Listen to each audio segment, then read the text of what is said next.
Joseph, a humble carpenter from Nazareth, was engaged to a young woman named Mary. They were deeply in love and excited to begin their lives together. But then, something unexpected happened. Mary found out she was pregnant. This was deeply troubling news for Joseph. He knew the child couldn't be his. The law of Moses was clear about such situations. Joseph had every right to divorce Mary publicly. This would have brought shame and even danger to Mary. Yet Joseph was a good man. He loved Mary and didn't want to cause her any more pain. He decided to divorce her quietly, sparing her from public humiliation. While grappling with this life-altering decision, Joseph sought solace in prayer.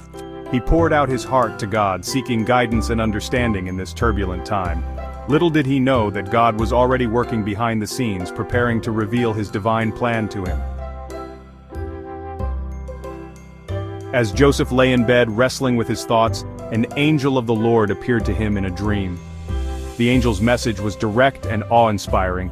"Joseph, son of David, do not be afraid to take Mary home as your wife, for the child she carries is conceived by the Holy Spirit." The angel continued, "She will give birth to a son, and you are to give him the name Jesus, because he will save his people from their sins." Joseph awoke with a start. The dream felt incredibly real, filled with a power and authority unlike anything he had ever experienced. The angel's words resonated deeply within him. Could it be true? Could Mary really be carrying the Son of God? The angel's message left Joseph with a mix of fear and wonder. The weight of this responsibility, to raise the Son of God, was immense. Yet, there was also an element of excitement and anticipation. He would be a part of something much bigger than himself. Joseph, a man of deep faith, chose to trust in God's plan, no matter how extraordinary it seemed. He didn't hesitate or question the angel's words. Instead, he simply obeyed. Joseph took Mary as his wife, just as the angel had instructed. He became her protector, her provider, and her constant source of support. Joseph's obedience to God's plan required immense courage. He knew that others might not understand. He knew they might doubt Mary's story and question his judgment. But Joseph's faith was unwavering. He chose to believe in God's promise, even when it meant facing ridicule and uncertainty. Months later, Joseph and Mary found themselves in Bethlehem. Caesar Augustus had issued a decree that a census be taken, and everyone had to return to their ancestral town. Bethlehem was Joseph's ancestral home. The journey was long and arduous, especially for Mary, who was now in the final stages of her pregnancy. When they arrived in Bethlehem, the town was overflowing with travelers. There was no room for them at the inn.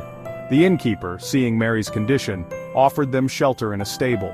And so it was in the most humble of settings that Jesus, the Son of God, was born. Mary wrapped him in swaddling clothes and laid him in a manger, a feeding trough for animals.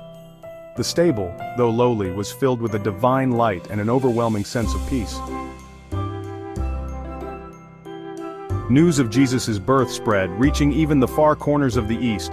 Wise men, guided by a brilliant star, embarked on a long and arduous journey to find the newborn king. These men were astrologers, renowned for their wisdom and knowledge of the heavens. They had been studying the stars and knew that this particular star signified the birth of a great king. The star led them to Bethlehem, where it stopped over the house where Joseph and Mary were staying. They entered the house and, falling to their knees, they worshipped the young child. They presented him with gifts fit for a king: gold, frankincense, and myrrh.